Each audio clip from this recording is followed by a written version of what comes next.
Hello everyone, I'm Colin. Welcome back to my channel. Today I'm doing a build, something I've wanted to do for quite some time.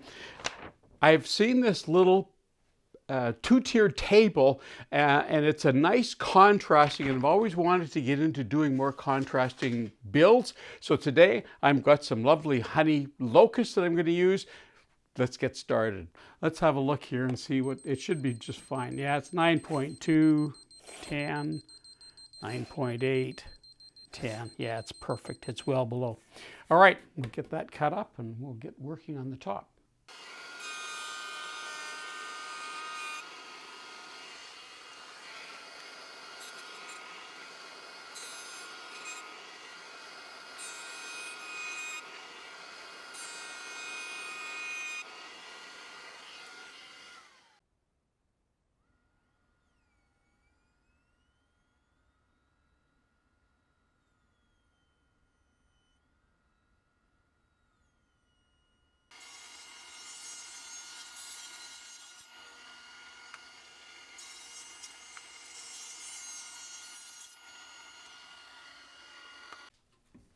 Now I get to cut the legs. I'm going to start off by cutting this board in half and then cut the two in half. Okay, so I've cut all the legs square, but I have a little bit of work to do on them because I want to round over the ends. I don't want it rounded right over it. I just want to take sort of the edge off. And you can see that I've marked all of the corners here because I'm going to just touch them with my belt sander just to start giving me a little bit of effort to do that.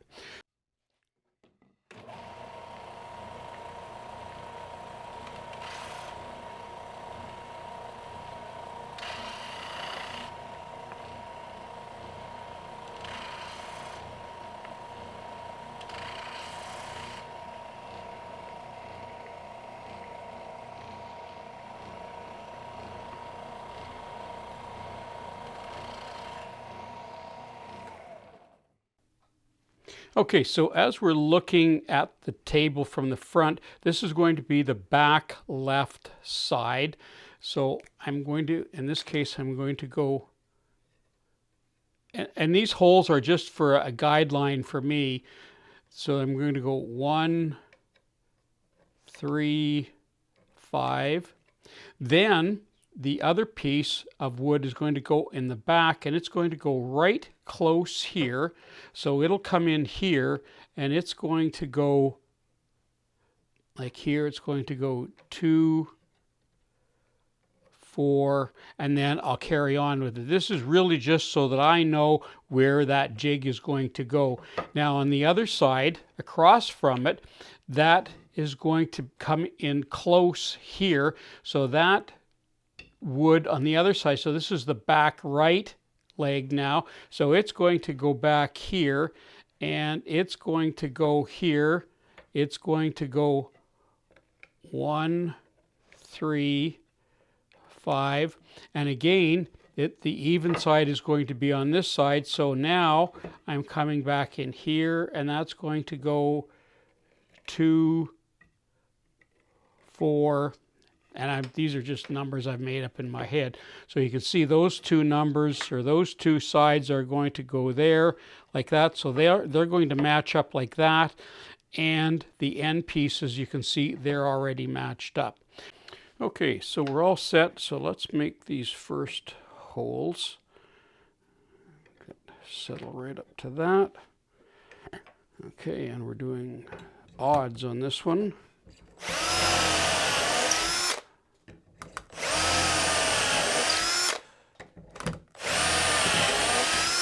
And we want to do one more hole. So what I'm going to do is, somewhere I have the locating pin here. So I'm going to use this hole, this last hole here, to mark that. I can refine that hole. There it is right there. One in there. And now I can do one last hole. There we go. Now I'm going to do the same on the other side. I'm going to take that out. Use my little temporary jig there. Make sure that's down there. Tighten that up.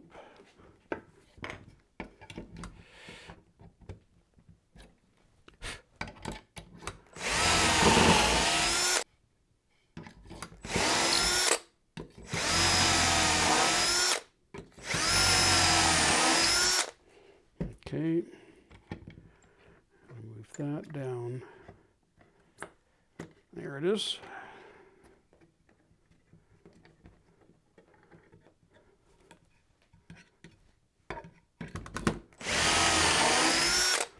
Okay.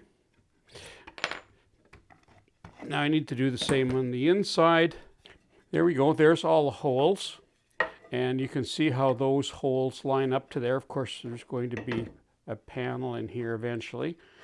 Now I don't need to do anything special on the cross member pieces here because we've already done the alignment on the legs. So all I need to do is put those on there, and just need to know that this leg here is the cross member leg. So as we're looking at the little stand, those are the parts there, and they're going to be the 1, 3, 5 plus 1. So 1, 3, 5 plus 1. The even ones will go in the front and the back.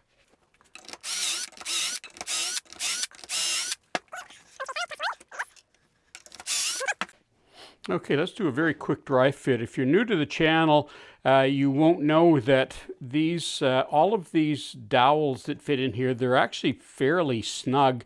And what I do is I just sort of sand them down a little bit so that the dry fit ones will go in and out easily. So that's that part. And then the matching one to go up here. Put some dowels in there.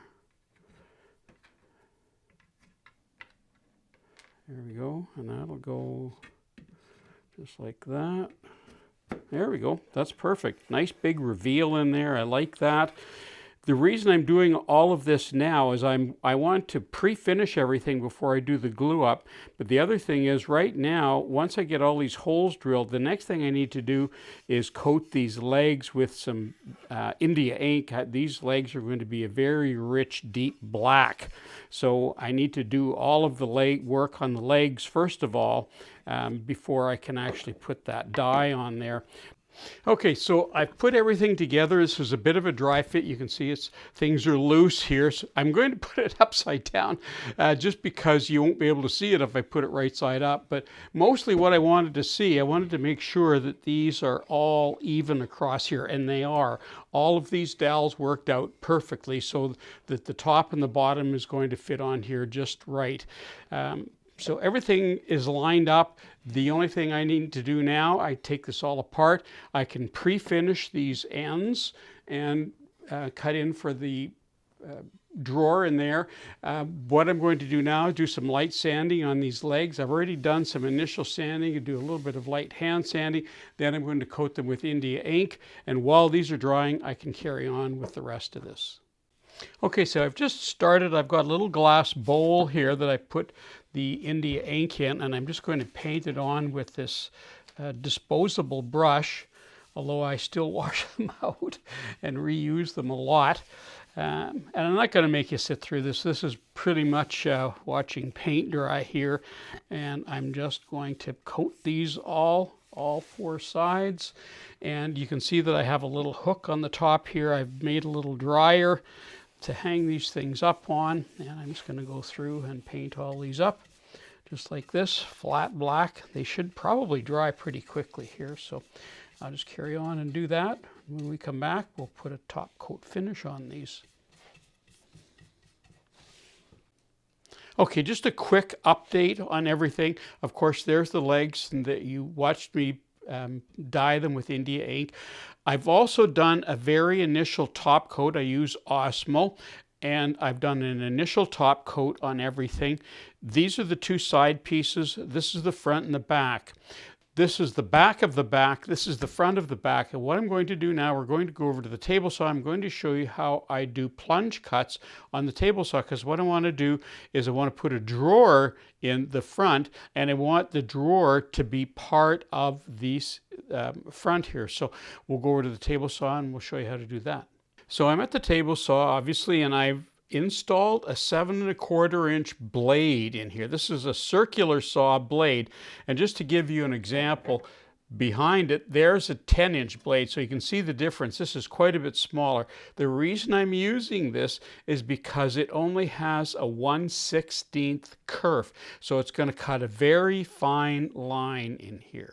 Okay, so there's two ways to do a plunge cut, and that is you can drop that blade down a little bit. You can actually drop the piece onto the wood like that, and sometimes you may need to move it back and forth a bit, so you obviously want to have a stop, so that because the wood can kick back, so you need to have a stop so you could drop it on. Or you can do what I'm going to do. I'm going to wind this down, hope it's not going to squeak so much, and then wind it all the way below the surface and then wind it back up, and that's what I'm going to do.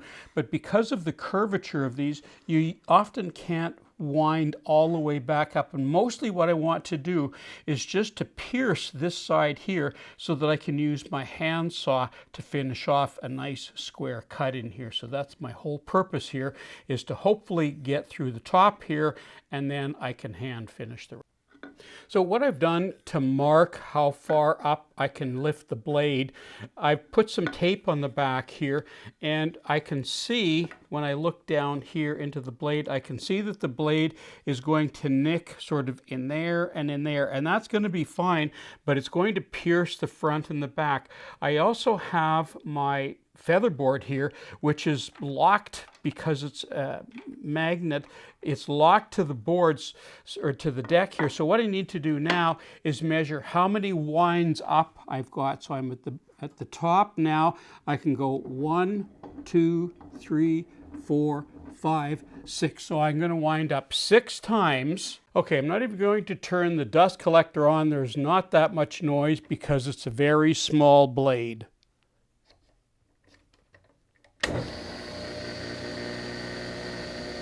1, 2, 3, 4, 5, 6.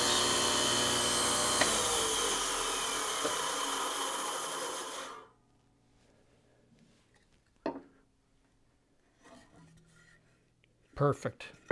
The same on the other side.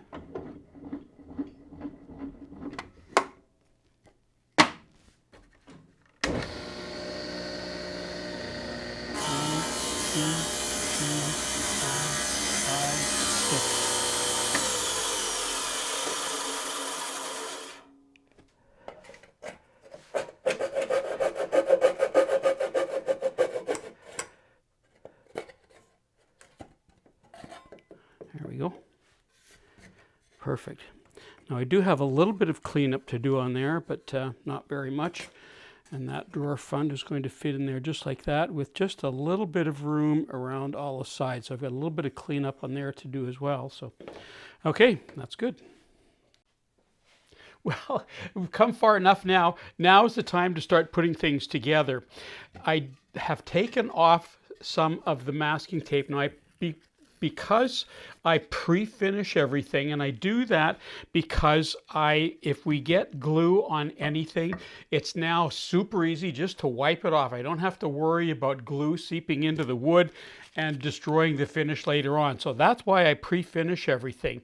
Now, when I put in the dowels here, I've got some dowels at the top, and I have a pair of them at the bottom that are going to hold the lower shelf.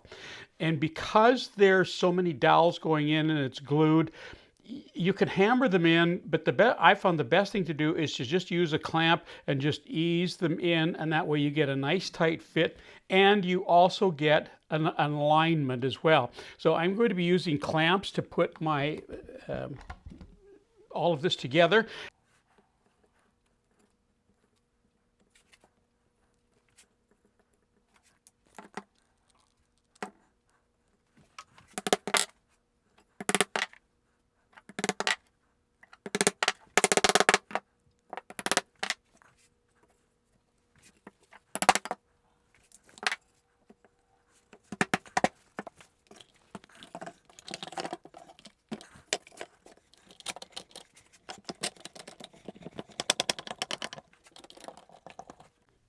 There's always some satisfaction when you finally get something done. This is nearly complete, and it's perfect. It's everything perfectly aligned. That's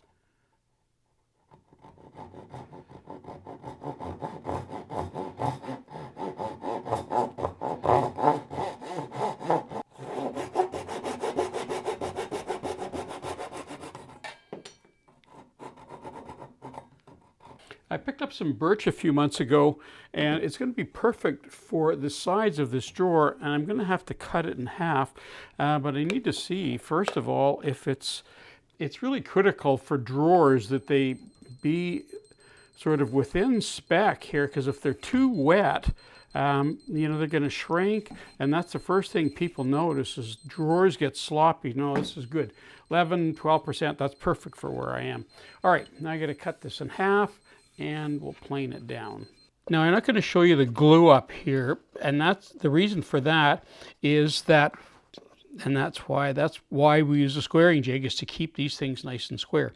So what I'm going to do, I'm going to coat all of the ends with glue, and I like to let it sit for 15 or 20 minutes to harden up, and then I will do the gluing, because gluing end grain to anything, you really need to put something to seal it on there first of all, and glue is a great thing. Okay, there's the tape on there, and there's the face, and I've already done some testing on there, and you can see I have some veneers taped to the bottom and this side here, and that's to give me an even gap all the way around. So now all I need to do is lay that on there and then push that into the face of the drawer. Okay, so there's my drawer stop. So that will prevent the drawer from coming out. And to pull it, if you want to pull the drawer out, you could just turn that down to the side like that. Well, I happened to spot that at the hardware store a few days ago, and I was getting some supplies, so I picked that up. I thought it would be a good match for this.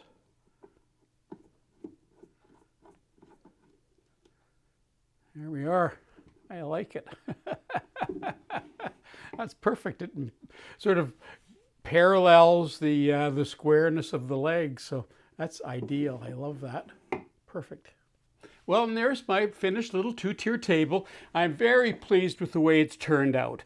I love the contrasting wood. I've already talked about that. The little door pull is a perfect little addition to it. It's a fairly complicated little build, but I would do this again in a moment if I was going to want to make a pair of these for a bedside table or a feature table in a living room. I think this is a great little build. So I'm Colin for Woodwork Web. Thanks for watching.